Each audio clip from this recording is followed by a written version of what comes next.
definitely fall into those periods where we give ourselves permission to not do anything. And I think there's that fear that if we ease up a little bit, we're going to go there.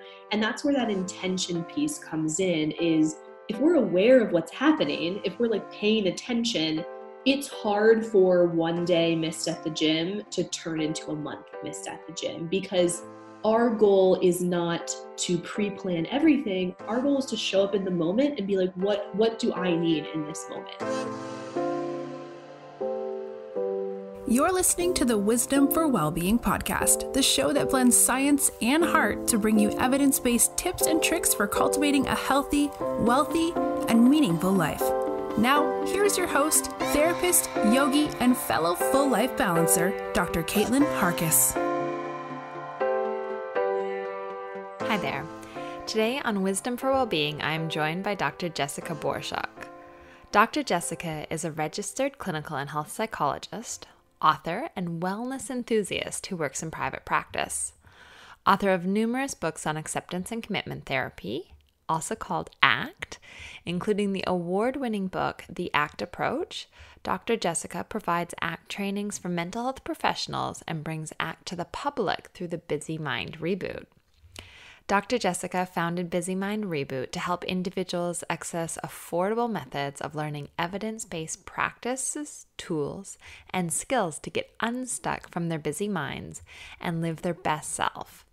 You can find this wisdom at busymindreboot.com. And in fact, we've got a competition going right now where you could actually win the Busy Mind Reboot course. So all you have to do to enter is leave a review on iTunes or wherever you listen to this podcast. And the review that most clearly connects one's values to their listening of this podcast is going to be the lucky winner of the Busy Mind Reboot. Make sure you enter by Tuesday the 24th, and I'll announce the winner next Wednesday, the 25th of March. More details can be found on wisdomforwellbeingpodcast.com. Now, today's interview with Dr. Jessica talks around the concept of whole health. You know, these different dimensions that support you in cultivating vitality, well-being, and real clarity in the life that you are moving towards, that you are creating. The concept of well-being is interestingly timed in that we are going through the coronavirus pandemic right now, which means that there is a significant increase in the worry, the anxiety that our communities are experiencing. You know, we are more likely to be isolated. There's likely to be an interruption to our normal routines, to employment, to study, and this is really difficult. So I think that this episode is hopefully well timed because maybe it will provide you a bit of space to reflect on how you can still embody whole health in these changing times. I do just want to highlight that if you are noticing significant changes in your mental health and your well-being, or in those that you love, that you're in community with, please reach out for supports. There are lots of new initiatives developing to be able to provide supports in this changing climate. For instance, I'm based in Australia, and a new Medicare item number has recently been released to allow telehealth therapy sessions. So if you are vulnerable to illness, if you are unwell, if you've been told that you should be self-isolating, or even if the therapist has been told that they should be self-isolating, there's still these options and these ways to connect. So please do take care of yourself, and let's take care of each other. Let's flatten this curve and protect our vulnerable. All right. Without further ado, here is Dr. Jessica talking about all things whole health.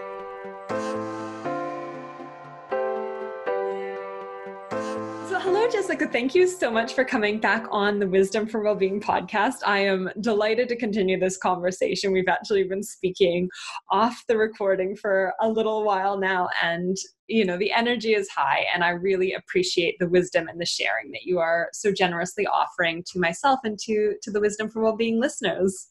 Oh, thank you so much. I'm so excited to be on the podcast again. And honestly, I just always have such a fun time talking with you. I feel like we could talk for hours, and we wouldn't run out of things to say. So No. I'm excited to share a little bit with the podcast listeners of what we've been talking about. I know, and we were talking about how it would have been lovely if we had recorded the conversation we just had, which was so candid. But since we didn't, we are here now to discuss the concept of whole health. And I guess to get this conversation moving, would you mind sharing about what whole health is? We've talked about it a little bit in a previous podcast, but just giving us a basic outline so that the listeners who might not have heard this concept, this phrasing before, have an idea of where we're going. Absolutely. So this is one of my favorite topics to talk about because my background is in more health psychology. So I think I'm naturally inclined to meld all of these things together. But at its core, whole health is this idea of approaching a person as a whole person. For a long time, mental health adopted this more medical model that has a tendency to break people down into parts or symptoms, which worked really well for understanding, like, okay, I broke my arm. What's going on? What's it supposed to look like? How do we put it back together again? But as we're starting to see a larger and larger prevalence of mental health difficulties, emotional distress, and chronic health conditions that aren't as easily isolated to one part of the body or one kind of symptom, or even manifesting itself just as a physical symptom or just as an emotional symptom, that we need to kind of acknowledge that all of these approaches intersect with each other, that how we move our body and the stuff we put into it impacts our emotional and mental health. The people we interact with and the environments we're in and the effort we're putting towards either the things that are important to us or getting distracted with some other stuff can affect our physical health. And when we kind of take a step back and acknowledge it, we see mental health as just one slice of this wellness pie that is one piece towards creating the kind of best version of ourselves. And the reason we're even focused on any of this stuff is that we all have a finite amount of time on this earth, and we want to make sure that we're using that time towards the things that really matter to us. And what matters to me might be different than what matters to you.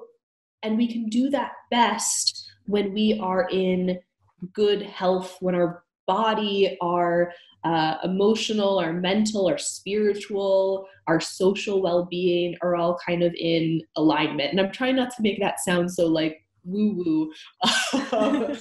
It's not, this isn't a necessarily spiritual concept. It can be if that's something that's important to you, but it's really just thinking of our body's functioning is meant to come to a place of homeostasis or balance. And whole health is about finding balance in all the areas and manifestations that you can be. Okay, so there's a number of components in this concept of whole health. You've talked about, the body and the emotional body, the mental body, the spiritual body, our community, so that there's this interaction between all of these components, and that this historic concept of separating, for instance, the body and the mind doesn't fit with, our current research, our current understandings, and this idea of creating, a meaningful life. We can't just work on one part and expect that that's going to buy us the life that we necessarily want to live. Mm-hmm. Absolutely. And we see an intersection of a lot of these things where, for example, folks with diabetes have a high incidence of depression. And some of that might be correlational in terms of, maybe if you're feeling people who are depressed and who have diabetes are limited socially, or like there's certain things that both of them share, but it might also be the case that having your blood glucose levels be jerked around all the time can have a impact on our emotional well-being, because maybe we're feeling exhausted all the time and we are really scared about what's going to happen with our health, and we're feeling really down on ourselves because maybe our bodies aren't functioning the way that it used to. And more and more we enter this realm where we're experiencing more chronic conditions that, with good science, have the potential to be reversed or to have the impact of it limited if it's something that maybe isn't able to be cured. That's so interesting, isn't it? You talked about diabetes and these chronic conditions, and I know inflammation is an area that is quite topical right now, and there's a lot of research connecting inflammation with psychological distress, as well as, the physical symptoms that one would experience in their body. And going back, in our previous conversation, we were talking about yoga, for instance, and I know that there's been some research looking at how stimulating and, essentially developing vagal tone, which is the strength of our vagus nerve, its capacity to contract release, that's been associated with decreased inflammation. And then that's been associated with, improved mental health as well as reduced symptoms in inflammatory conditions. Yeah. But that this, vagal nerve. Well, and it's a really exciting time because there's so much research being done. And that can be a little bit overwhelming because it feels like every day it's like, never drink coffee, drink 8 cups of coffee a day. Yeah, it fluctuates. What? Do yoga, but only this type of yoga, right? There's so much, don't eat gluten, but eat whole grains. There's so much. It's conflated. I feel a little bit overwhelmed sometimes, but I actually think it's a really good thing because it means we're being curious. And one of the things I've taken away from my own personal, let's say, like whole health journey, and you mentioned inflammation, and that's been something I've been working on. The last 5 years, I've been dealing with some like sensitivities to food, some like joint pain, stuff like that, and just kind of through trial and error, figuring out how things like stress can impact that, things like movement or lack of movement can impact that, the food I put in my body, the whole 9 yards. But it's also, whole health is very individualized. So when we can look at the good science to say these are things we maybe should be doing more of or should be doing less of, and we can turn those dials based on what our unique experience is. So there might be folks, who are listening who are experiencing maybe a ton of stress in their life, but their blood work looks good and they're eating fairly okay and they're getting sleep at night. And so they might be focusing more on some of these tools or skills to manage both their environment that's stressful to kind of alleviate some of that stress, and learning some practices, whether it's, yoga, mindfulness, to help them work on reducing that chronic stress. And then there might be other people who are struggling with chronic pain or diabetes, or have a diagnosed, autoimmune disease, who are focusing maybe a little bit more on the health stuff, but are also taking time to make sure they're balancing out some of that emotional and mental well-being. That's a really interesting point. So there's, different things that will draw people into this area. So, it might be stress, or it might be a physical health condition, but that's, while there would be things like managing your environment, there might be also overlap in regards to what we're doing to nurture ourselves and to keep ourselves well. That's not going to look the same for everybody. Absolutely. And we can look at the science to know, like, there are some things we do know, right? Eating more of a plant-based diet and less processed foods is good for everyone. Yeah. Getting up and moving your body, not just exercise, but also moving our body is like getting up to go to the bathroom, taking a break from work and walking around the office, just having more movement in our life that doesn't necessarily fit in that exercise category. That's been shown to help with both things like stress and anxiety and depression, but also things like heart disease and certain kinds of cancers. And we can take this general knowledge to build up our life to be as like healthful as it can be, while also noticing what our unique needs are. I really like that term healthful because it also highlights a fullness or a richness to one's life. Rather than punishing. I feel like when we talk about health sometimes, it's very aversive. It's very like, I can never eat pizza again and I have to go running. I hate running. Some people may love running. I bow down to you. It's not your jam. But I love going rollerblading. And so I found what works for me. The goal is to build up our lives, to be the best versions of ourselves, to still enjoy life and have fun, right? We're not like just locking you up with carrots on a treadmill. The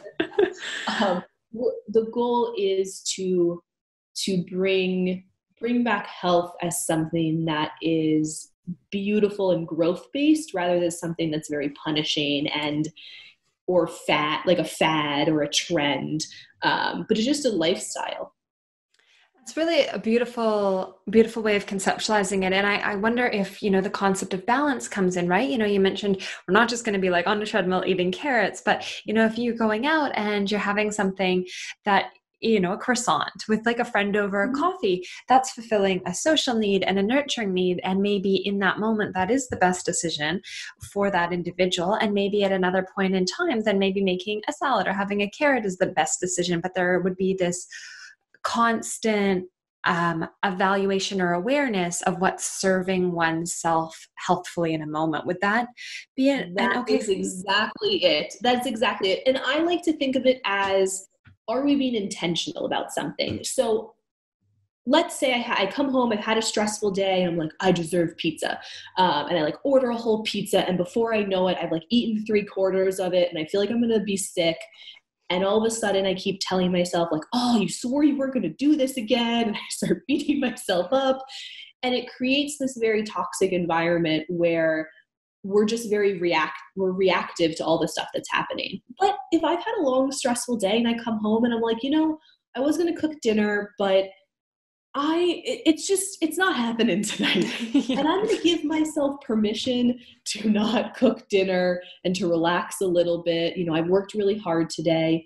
I'm going to get pizza and I'm going to be intentional about eating it. I'm going to get the best pizza that I can get near me. I'm going to enjoy it and actually eat it, not scarf it down in front of the television when I'm not paying attention. And I'm going to acknowledge this as a gift I'm giving to myself. And what happens when we're intentional about these decisions that we're making, intentional about finding this balance, is we appreciate it more. We value that moment that we're having where we're, eating a buttery croissant, or we're eating pizza, or we're having a little, late night dessert or something. We end up eating less of it. We end up feeling less terrible afterwards because it's something that we've consciously and intentionally given ourselves permission to have. And we know it's part of the plan. We're allowed to have pizza every once in a while. We're allowed to binge watch, television shows on the couch on a rainy Sunday. That's part of the plan, rather than whatever I'm feeling or whatever time constraints I have just overtake whatever plan I've had and blow it up. And then we say, oh, well, I ate pizza. I ruined my diet. I'm just going to eat all the food I have in the house. So by being intentional and acknowledging what's happening in the moment, even if it's something that's maybe more indulgent or maybe not, let's say on the list of best practices, it becomes part of this bigger plan, and we end up actually finding more balance rather than yo-yoing between being super restrictive in any area of our life, health, mental health, spiritual health, social, whatever it is, and then totally crashing because we can't maintain it. So the idea is to find this balance, this gentle pendulum swing rather than, going from super restriction, the yo-yo, to, giving that up because it's not conducive, and then crashing and burning on the other side of things, going and eating, one's entire house of every little bit of chocolate that might be stashed away there because the decision to order pizza was made. It's a really interesting framework, and the idea of, being intentional and accepting, it's really kind, it's really generous. Mm-hmm. Yeah, I mean, I don't want to go through life and never eat pizza again. Yeah. And I know that's a silly example, but ask any one of my friends. I love pizza. But I also have things I want to achieve in my life, and eating pizza all the time, it doesn't make me feel good.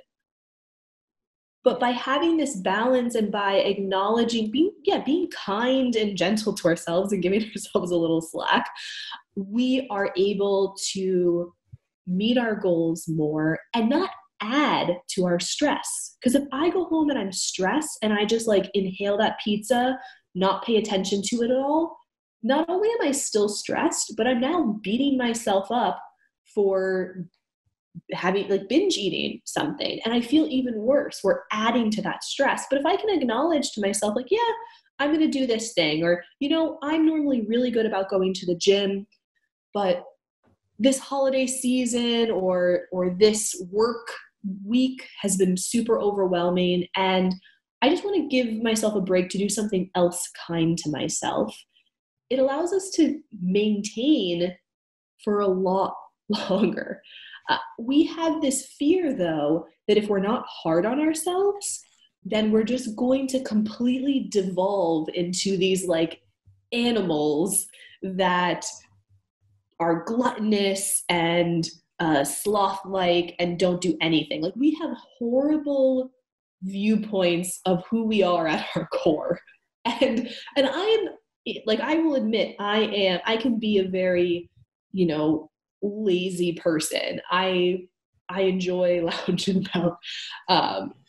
But I think we also need to give ourselves a little bit more credit and let go of this tightly held control that if I don't control every aspect of my life, it's just going to implode and horrible things will happen. Because what I've found, and what a lot of my clients have found, is that when we actually give ourselves some compassion, we're nice to ourselves, we give ourselves a break, we are aware of what's happening, the world doesn't fall apart. We're actually able to let go of some of that weight that's been holding us down for such a long time.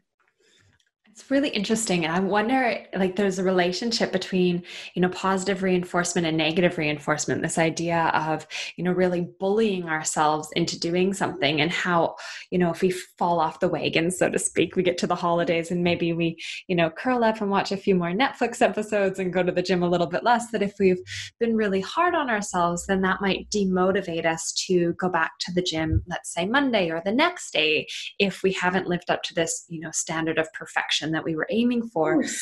Versus if we positively, frame it and go, oh, well, let's go today. It's okay. That was what was needed in those moments in time. It's not the end of the world. This kindness and this idea of connecting in, you mentioned that while you love pizza, that, you have these other things that you love in your life, connecting in with some of those values or the other things that we want to do in life, that might be that positive reinforcement we can offer to ourselves to engage in certain activities.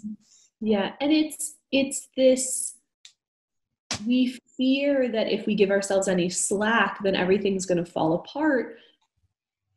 But doesn't it feel nice when someone's nice to you? It doesn't feel nice to be nice to yourself. And by adding in that intention piece, because if we do just constantly give ourselves permission to not do things, we can for sure fall into a rut where we haven't been to the gym in a month, and we haven't, we were late for our yearly checkup with our doctor, and we're not meditating anymore. We can definitely fall into those periods where we give ourselves permission to not do anything. And I think there's that fear that if we ease up a little bit, we're going to go there. And that's where that intention piece comes in, is if we're aware of what's happening, if we're paying attention, it's hard for one day missed at the gym to turn into a month missed at the gym, because our goal is not to pre-plan everything. Our goal is to show up in the moment and be like, what do I need in this moment? And maybe going to the gym isn't. Like, that's a huge stress reliever of exercising. And maybe we need to call on our awareness that I always hate starting going to the gym, but once I'm there, I'm really glad I went. And allowing ourselves to be present with that knowledge and move forward.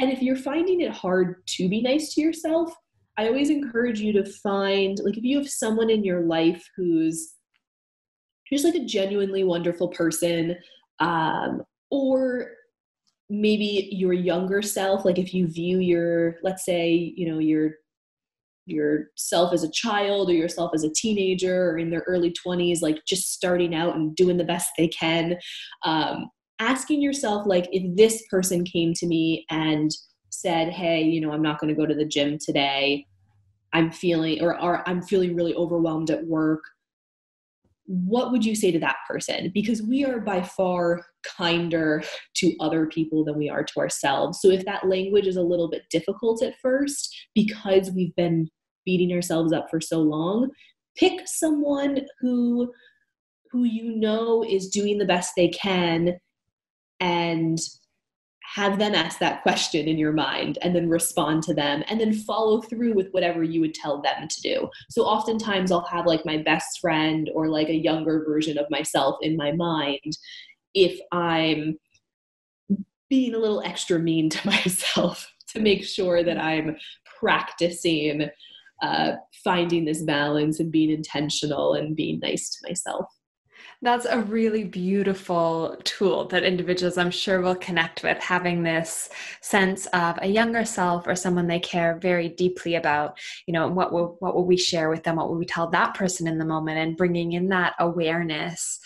I also really liked the point you made around how maybe in the moment going to the gym might be the right decision, if you're feeling overwhelmed and stressed, and that the gym might be this place for managing one's stress, that it might be effective for an individual.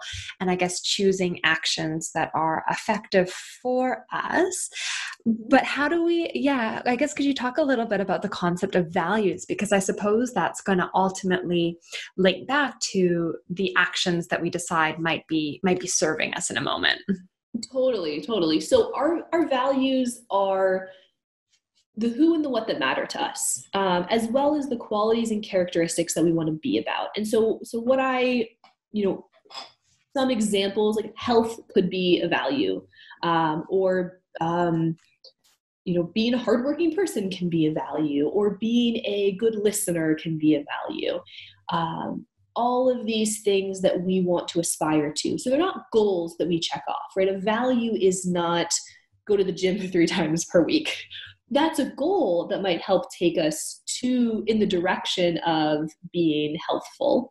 But we are always on this journey towards our values. So our values are like our true north. It's the direction that we're moving towards. And then our goals are like the mile markers along the way. So we are always aspiring to move towards our values. And if we view it kind of like as this road, as this true north, sometimes we'll have to take a little bit of a detour. Sometimes it's going to take us a little bit longer to get there. Sometimes the quickest route, like let's say we're trying to get in better health, the quickest route might be diet and exercise changes, but maybe we're struggling with chronic pain. And so we're limited in what types of exercises or activity we can do. It doesn't mean we can't move towards being healthier. It just means we have to take a different approach to it. So whenever we have any type of health approach or life approach, really, is having clear in mind, like, what are our values related to this? What's our true north that we're moving towards?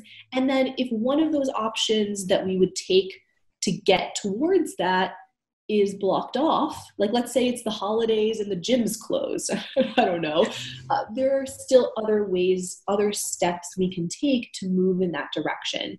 And that's where this like awareness, intention, and values come together, is that if we're paying attention to what we're doing in the moment, it's easier for us to pick behaviors to do that are consistent with our values and serve us in the long term, right? With that example of like me stress eating pizza, that's like a short-term reaction. It's like a 1-2 punch, right? I feel stressed and I eat pizza, and it happens before I even notice it's happening.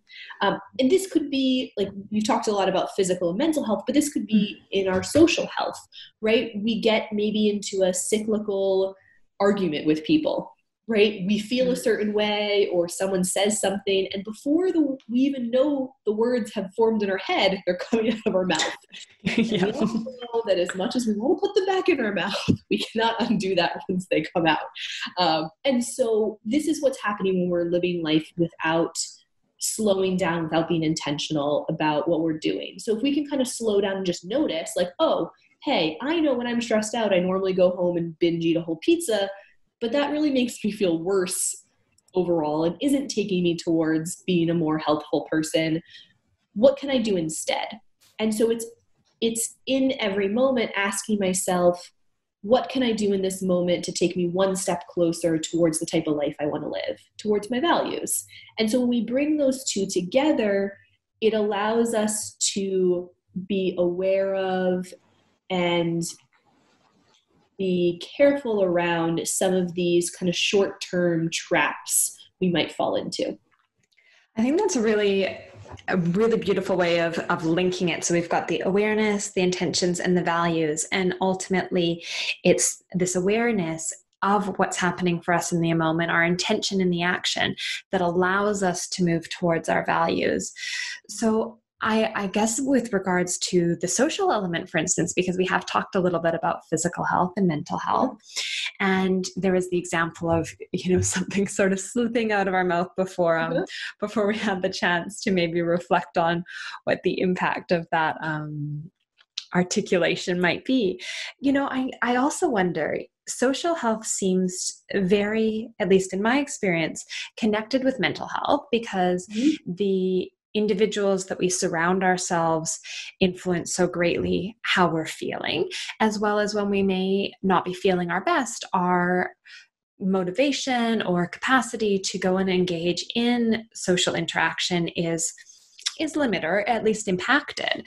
So I wonder if we could talk around social and community elements in this concept of whole health, because we forget about it sometimes.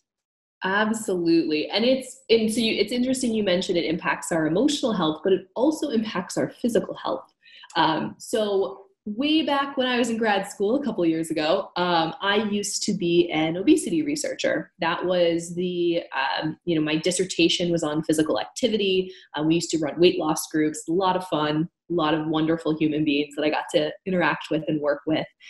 And one of the things that research has shown us is that we tend to have very similar health habits of the people that we surround ourselves with. So, Caitlin, you and I were talking off air a little bit. I'm trying to figure out like where I want to live, and I'm trying to identify a city that I might want to move to that has that is more health conscious, where the people are more inclined to be more active, where there's a more variety of types of like health foods, because we know a lot of people live in health deserts and they don't have access to non-processed foods, for example. And the reason I wanted to do that is because we can be healthy in environments that are very unhealthy or that promote unhealthful behaviors, but it's a lot harder and takes a lot more effort. And we found that, like, research has found that, for example, if your friends are obese, you're more likely to be obese as well. And this is because we engage around the same social norms, we engage in similar activities. Maybe we're in a certain type of environment where we don't have access to certain activities or foods, but who we interact with and what our environment looks like can play a big factor in how easy it is or what decisions we make towards moving forward and meeting our values. And like, this isn't to say like dump all of your friends and like move, which would be its own concern. So yeah. Listen, it's very hard to make friends as an adult. Do not ditch all your friends. And we do need social contact. Exactly. And similarly, if we're very socially isolated, this can impact, we are social creatures. We're pack animals. We're not the lone wolf wandering around by ourselves. We need human interaction and connection. It is part of what keeps us healthy and in a good space. And so we want to make sure that, one, we're creating social circles that are supportive of us, that are encouraging, even if they're not doing the same behaviors or they're on kind of a different journey, but that they're there for you. And that can be a really hard thing to do, is take a step back and say, like, are these people that I'm spending so much of my time with, are they treating me well? Are they supporting the goals that I have? Or do they, put me down and shame me when I try to make any changes? Those are difficult realities to face, particularly if we are already feeling isolated and we're like, hey, like I only have these 2 friends. I don't want to lose them and then be by myself. But it is something to kind of take a step back and be aware of, how are we spending our time and who are we spending our time with? And you might be surprised that if you're feeling this urge to make any kind of change, whether it's for your emotional, mental health, whether it's for spiritual health, or whether it's for your physical health, that some people in your social circle, particularly if you feel very connected with them, might be feeling the same way. And you can definitely shift trends in your social groups. But it takes one person to kind of speak up and explain why you're doing this and offer alternative solutions. And that can help both with our physical health. So maybe doing different activities with friends, going to different types of restaurants or different cafes when you're getting together, maybe not drinking as much. Like, one of your goals might be reducing alcohol consumption. And it can be really good for your emotional health of, am I getting the support from people who are important to me in my life? Have I been feeling in a real slump or really stressed out at work and going to work 24/7 and I haven't seen my friends or talked to my family in a really long time? So if we can kind of pause and begin to evaluate what our social network is, we can see what things need to be strengthened and what things maybe need to be either let go of or modified in some way. That's so many levels and layers. And I think that's really a lovely synopsis of what can go on in regards to our social connections. That there's this opportunity to step back and to actually look at how our social connection is serving us, and that there's certain things we might be doing if we look at our social connections, feel like we are connected to our friends, our family, but perhaps maybe our value of health may not be being expressed in this domain as easily. So maybe there's an opportunity to start to shift some of the social trends, and maybe people are going to jump on board with that. Could also be the case that we might not be feeling supported and like we're being treated in a way that is healthful or helpful for us. And then we might have to evaluate whether these relationships are supportive and conducive long term. And then, as we said, it's hard to make friends as an adult, but maybe that is going to be something we start looking into, finding avenues to make new connections and to meet people where we have an alignment in our values. Yeah. And if we, I love how you perfectly summarized that, and also made me aware that I was spending a lot of time talking. It's all good. But we also if you're looking at your friendships and you're noticing like, hey, I spend a lot of times with, group A because they're like loud and fun and we go out and we drink and we eat awesome food and all of this kind of stuff. But whenever I bring up things that I'm struggling with, or I just want someone to listen to me, they're not really good at that. But this other friend over here is really wonderful, but maybe they're not as outgoing, or they're not, it's like, one-on-one, so it's not a huge group, is also looking at like where you put your effort in friendships. We only have a finite amount of energy to put towards relationships, and different people have different kind of levels and how much they want to be around other people. So it might just be shifting some of that energy to be building up those connections, even if they're very small at the beginning, but building up those connections where this person's very supportive, or they're living their life in line with the type of values that you want to have. So it could just be kind of shifting around some of that friend energy.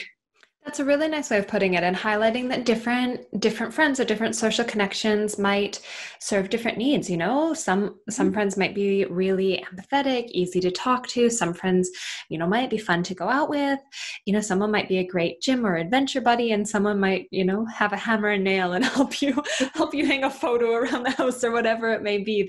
Absolutely. That different people can offer different things. And as you highlighted, that it helps to explore where we're going to invest that energy, because we do have this finite time period. Absolutely. And it's okay to just have a friend that you like go to the gym with.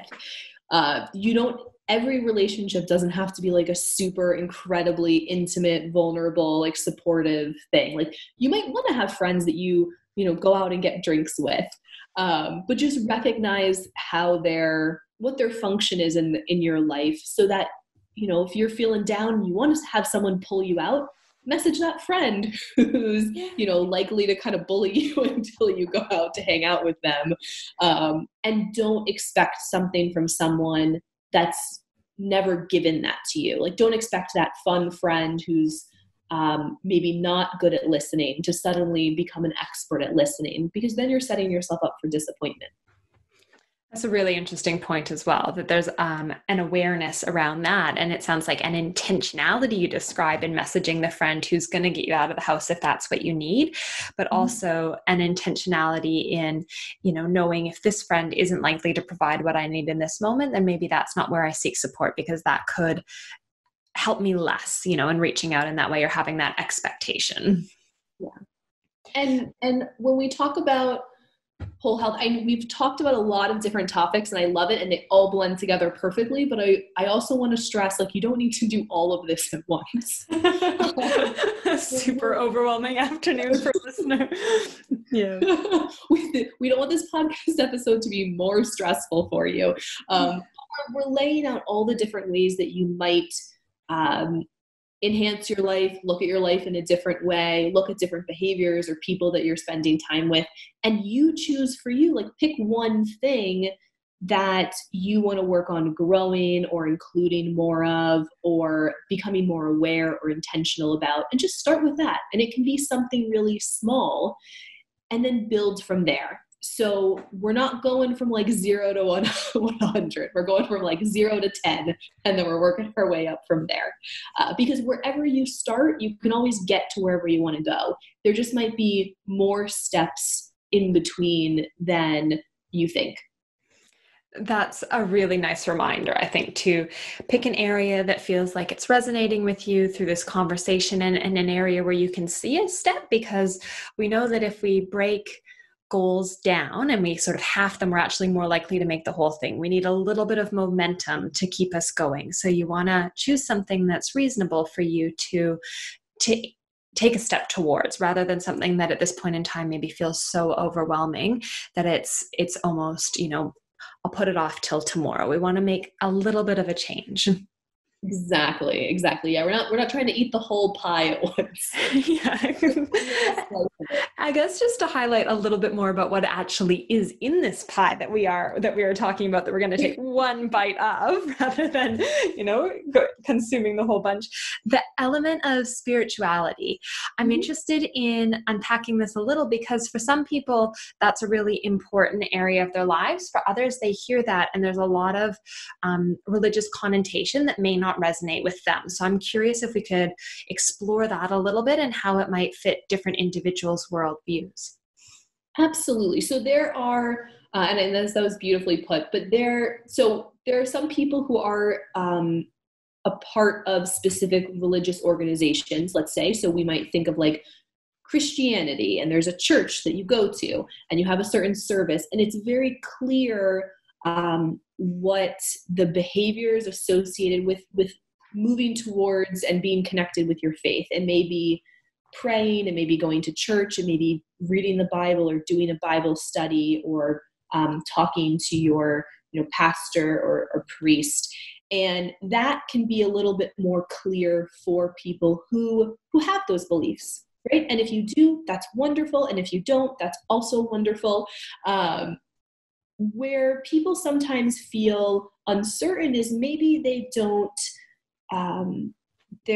feel a part of a specific kind of organization around like religion, but maybe they believe in God and they feel a connection to God or the world or nature in some type of way. And that's a space where people sometimes struggle to find out, like, what does this mean to me? And there's not one right answer. I think folks who fall into kind of this more spiritual realm, part of maybe moving towards that slice of the pie is taking some time to explore. Think about what is important to you. Have those existential conversations with friends. Go and sit in on a service, right? Go into a church and a mosque and a synagogue and a temple and see what's out there and explore. Read different texts. Go for a walk outside and appreciate nature. There are many ways for us to define or connect with this idea of something being bigger than who we are. Or a lot of times spirituality is finding our purpose in life. And that doesn't necessarily need to be a higher power. It can be a zooming in to maybe one value that's really important to us. Maybe service, or building up a safe community is something that you feel like is your calling or your passion. And that can be in many ways a spiritual experience. People who, for example, don't believe in God at all can still connect with this idea of what is our bigger purpose. And I think it's just one aspect of this values conversation that we have, right? Because what decides what's meaningful to us is what we view in part of what is our purpose here, or what should we be spending our time doing, or how do I want to be as in terms of morally, like where is my moral compass and which way does it point? And so for folks who aren't in a spot where they feel very, let's say, confident in what they believe in and what the practices of that belief are, take some time to explore, to have conversations with different people, and know that you don't have to have the answer tomorrow. And it might change over time as you spend more time thinking about it. And it also might be the case that that's a very small slice of the pie that you bite into every once. Yeah, no, that's a really interesting point too, is that the pie slices might change, and such an inclusive view. Like this idea that we might be able to explore different elements. Some things may resonate with us, some things may not, but that, while the pie slice might change, having clarity in, our purpose and our morals might be the element that provides us some nourishment on that front, that it doesn't necessarily have to be the church or the synagogue, but that they might be places where we can explore and see what is going to resonate with us. That going out into nature might be amazing for us. Maybe for some people it's getting on the water and surfing. I always hear surfers. I don't actually, I've tried, but I do not surf. Let's face it, it's nothing but a survival experience for me. But for some people, that is their connection. That is their zone. Yeah. And for every individual, it might be figuring out where you connect with this sense of being, greater than yourself, even if it is in purpose rather than on, a pew. Exactly. And there are no right or wrong answers, because and someone always challenges me on this. Someone's always like, well, what if my value is murder? I'm like, okay. Sure. What if my church is the church of killing everyone, right? Like, does that fill you up? Come up with something like that, right? Even if someone was like, I value killing people, there's something under there that's meaningful, right? Maybe it's just like this curiosity of understanding like how people work. Or maybe it's this moral justice that we have of like of wanting to make sure that people who harm others or are predators are held accountable for, right? Killing is just one way, a bad way, not recommended at all. that we move in that direction, right? So when we talk about values, again, we're talking about what we're constantly moving towards, and then there are lots of different behaviors that take us in that direction, and that can change all over time. And I just wanted to bring that up because I know there's someone who's listening to this who is going to have some kind of like devil's advocate kind of conversation. Well, it's interesting because I had a conversation with David Allen, and I don't know whether that will air before or after this episode, but it will be out there, and I can put that as a little note in the show notes whenever I figure that out. But I mentioned, like buying the cat food is like a small thing. And he's like, well, maybe, but it could also be something that's very much in alignment with your values, because you think of why you're buying the cat food is that you have the cat.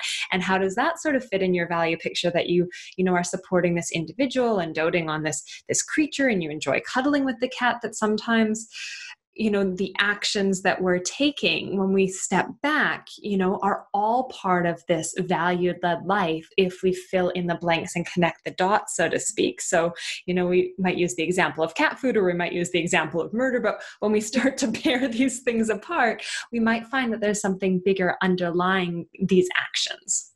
Yeah, a lot of times when we start this process of kind of questioning ourselves and exploring, we stop too soon. We often stop with behaviors, so like the actions that we take or the things that we do, and we don't get to the core of like why we do this thing. So I went to I did like a leadership training or it was like a group communication training a while ago. I wish I remembered what it was to appropriately credit it.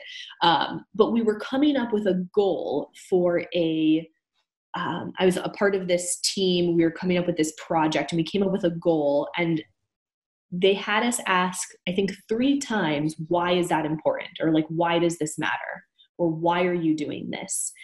And the first couple whys, you come up with kind of more generic, more very closely linked to whatever the behavior is, right? So we could say like, why are you going to the gym? Well, like exercise is important to me. Okay, why is exercise important to me? Well, my health is important to me. Why is your health important to you?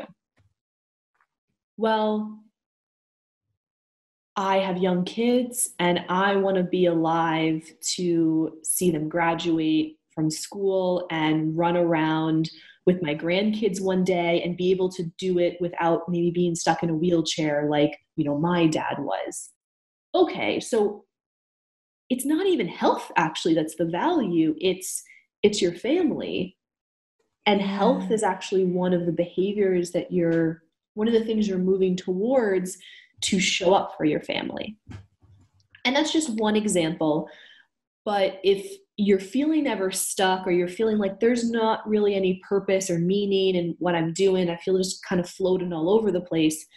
And you can even write it out, but stop and ask yourself, why does this matter? Why am I doing this? A couple of times, more times than you think you should ask yourself it, to dig a little bit deeper to find what's driving this. I think that's a beautiful takeaway, activity that people could be doing after the episode, or pause it if you, are not in the middle of transit or something, but that maybe the values we have, the who and the what matters in these characteristics, maybe if we take a moment to ask why in regards to our behaviors, we really get to the heart of that much more quickly and more effectively than if we're just trying to draw it on a blank slate. Exactly. And it works in the other direction of, why do we keep doing things that maybe aren't serving us? Like alcoholism is a great example. I'm just going for real dark things today, but makes it clear. We need the clarity. So thank you. But people, like I've done classes in inpatient substance use clinics, and we'll talk often. People who are struggling with alcoholism will berate themselves and say, I've lost my home, I've lost my family. Why do I keep doing this thing? Like, why do I keep doing it? And when you really get to the bottom of it, it's a good way to escape something I don't want to deal with. And that can also give you some insight into maybe what you want to be putting a little bit more effort into working on, right? Maybe like making that a bigger slice of the pie. Maybe it's chronic pain that we're drinking to like dull the sensation of, or maybe we've experienced trauma in our past and we're drinking so we don't have to think. But that's not a great sustainable solution. It's a short-term solution, but it's more of a Band-Aid for a giant gaping wound. Yeah. And what it does is we acknowledge both that like some of the stuff that we're doing that doesn't feel great is actually serving a purpose. It's just not helping us achieve our goals or move towards our values in the long term. So how can we develop tools or understanding or approaches to better cope with that stuff that allows us to move forward in our life? That's a really nice summary as well, so that we have this place where our next step is to develop tools and understanding to help us better move forwards in the areas that are in alignment with our values. Would it be okay if we use the last, few minutes of our time together to look at what maybe a couple of tools are that listeners could take away and use just to start down this path of cultivating the pie that is their whole health? Absolutely. So I am a big proponent of writing things down. I think there's something about just like seeing your own handwriting, scribbling on a piece of paper, that really helps you gain a new perspective on something. So a couple of exercises that can be helpful is, if you have a couple of behaviors in mind that you want to start doing more of already, so maybe it's like going to the gym 3 times a week or whatever it is, eating more broccoli, asking yourself that why question, but actually writing it down, like taking a couple of minutes, writing down like, okay, I want to do this behavior more. And then asking yourself like, well, why does that matter? Why is that important? And then you come up with an answer, asking why again. And you can do this for a couple of behaviors that you want to start moving towards, because we're good at coming up with goals, but connecting it to values can be hard. And so what that exercise does is it helps you take a specific goal and connect it with something that's really meaningful in your life. And then you could, write that out on your phone, put a Post-it somewhere, and use that of every time you tell yourself like, oh, I'm just going to skip the gym, or like, oh, I don't need to do this today, is you can look at that Post-it or that reminder on your phone and go like, I'm doing this because this specific thing is meaningful to me. And what that does is it helps pull you into the present moment to be intentional about whether you say like, yep, I'm going to go to the gym today, or like, no, it's okay, I'm giving myself permission to not go. If there are certain behaviors that you're doing now that you want to reduce, so maybe like sitting on the couch and watching Netflix for 4 hours before you go to sleep, or staying up really late scrolling through your phone on Instagram, or drinking or smoking cigarettes, or canceling last minute plans with friends so you never see your friends at all. If there are some behaviors that you're struggling with, do the same thing. Write them down at the top. Ask yourself, why are you doing this? Why does this matter? 3 times. And then whatever you come up with at the bottom, I'm guessing some of it is either a thought, a feeling, a memory, or a physical sensation. So I feel exhausted, right? It's a physical sensation. I'm having the thought that, no one wants to be around me. I'm boring. I have a memory of, a trauma memory, or I have a memory of not having fun last time, maybe. And I have a feeling of emptiness, or a feeling of sadness, or a feeling of anxiety. When you have those identified, take some time to think about when they show up in your life and what you would like to do in response to them. What that is, again, doing is helping you be a little bit more aware. And if you don't know what to do in response to them, it could be helpful to seek professional help. So talk with a mental health therapist, using an app like Headspace and getting a mindfulness practice in to maybe help sit with some of that discomfort. I have a course on, I always feel like I'm super. No, tell us about the Busy Mind Reboot, because I think this is really accessible. I have a 30-day course called Busy Mind Reboot.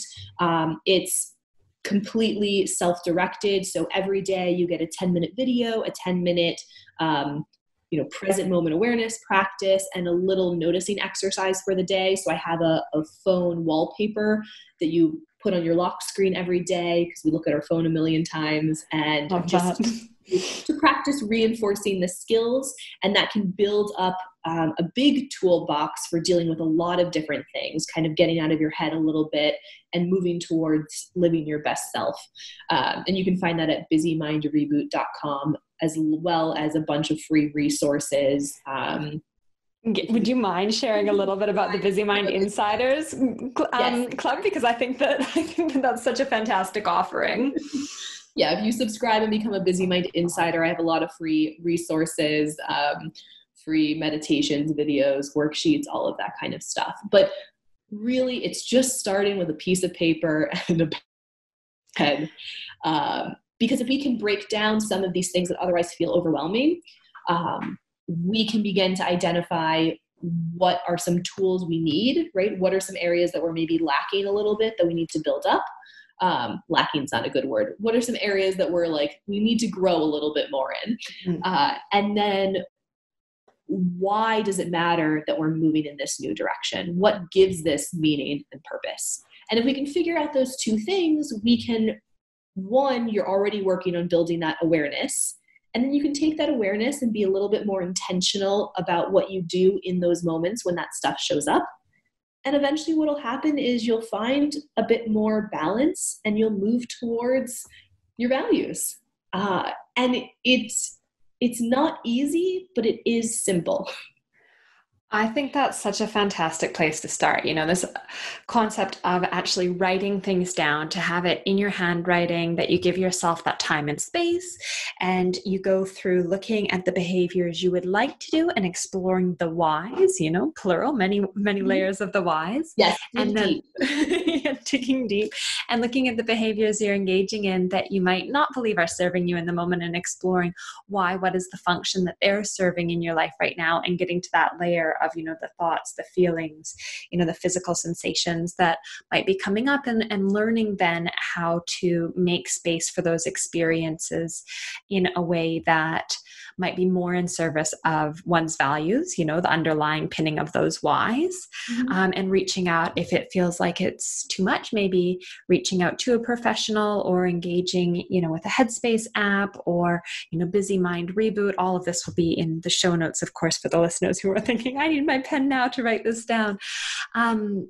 I think that's a really great place to start. And I also think that's going to highlight to people where they're at in regards to this whole health, picture. We've been referencing as a piece of pie, and we're having this interview very close to the holiday season. So maybe that's why this analogy is, yeah, exactly. Pumpkin pie is showing up for us. But this idea that there are different components in our lives that contribute to a state of whole healthness for us, and that it's worth taking the time to reflect on what you're doing to take care of, your physical body, your emotional body, your mental body, your spiritual body, and of course, connecting with and cultivating a community that is in alignment with where you would like to go and supporting you in this journey that is your life.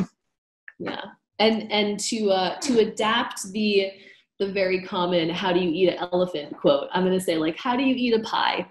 One bite at a time. One bite at a time. And the takeaway, of course, from this episode is you can come back and listen to this episode as many times as serves you. But today, just finding that one bite, rather than trying to take the whole thing and know that maybe there was one little takeaway, and maybe it's this writing things down and unpeeling the whys is where you start, and coming back when you need a top up. Yeah, absolutely. I think that's a good lesson for myself as well, and maybe for you as well. Is to remember that it's just one step, one bite at a time, and you can eat a whole pie that way before you know it. I think it's a fantastic reminder for myself as well. I think sometimes, we talked a little bit about as well this idea that it's helpful to remind ourselves that we're all sort of in this together, advice that's good for the goose is good for the gander, so to speak. Exactly. Yeah, we're all working on our own pies. I am not the all-knowing baker who doesn't have to work. I'm just real diving into this pie metaphor, but we're all on our own journeys, and the specifics might look different, but the journey themselves are all surprisingly similar. Yeah. If you're ever feeling alone in all of this, I can guarantee you I've been there. I am there. I'm working on it too. And some people may be a couple steps ahead of you, and some people may be a couple steps behind you, but we're all trying to move in the same direction. That is such a beautiful note to finish up on, Jessica. And yeah, I just wanted to thank you so much for your time and your generosity again in sharing with the Wisdom for Wellbeing community and on the podcast here today, because what you've shared around whole health has been invaluable to me. I know that there's some journaling I'm going to have to do after this episode myself. So thank you very much for your wisdom. Oh, well, thank you so much for having me on again. I have absolutely loved it, and I love talking to you as always. Thank you so much for tuning in to today's episodes with Dr. Jessica. She does such a fantastic job of explaining complex ideas in a really accessible manner, and I think the concept of whole health is so vital to our well-being. We know our minds and bodies are connected, so it's nice to have a framework that can motivate us to take steps to ensure that we are acting in accordance with our values and moving towards the life that we want to create in all these different important dimensions of our lives. As mentioned earlier, if you would like to go into the running to win a Busy Mind Reboot course from Dr. Jessica herself, please leave a review wherever you're listening to this podcast, and the review that most interestingly connects your values to the podcast itself is going to be the winner. So make sure you enter and go into the running. All right. I'll look forward to connecting with you next Wednesday. Bye for now.